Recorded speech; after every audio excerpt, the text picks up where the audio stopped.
Ang pagbanta ng pagbabago ng klima ay hindi biro. Ito ang dahilan ng paglitaw ng mga bagyo. At kung hindi matutugunan, mas dadami pa ang mga ganitong kalakas at mapanirang bagyo.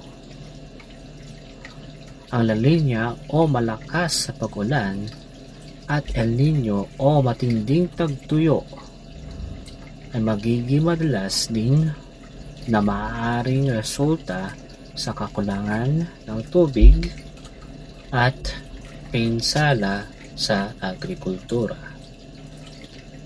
Kailangan natin itong bigyang pansin.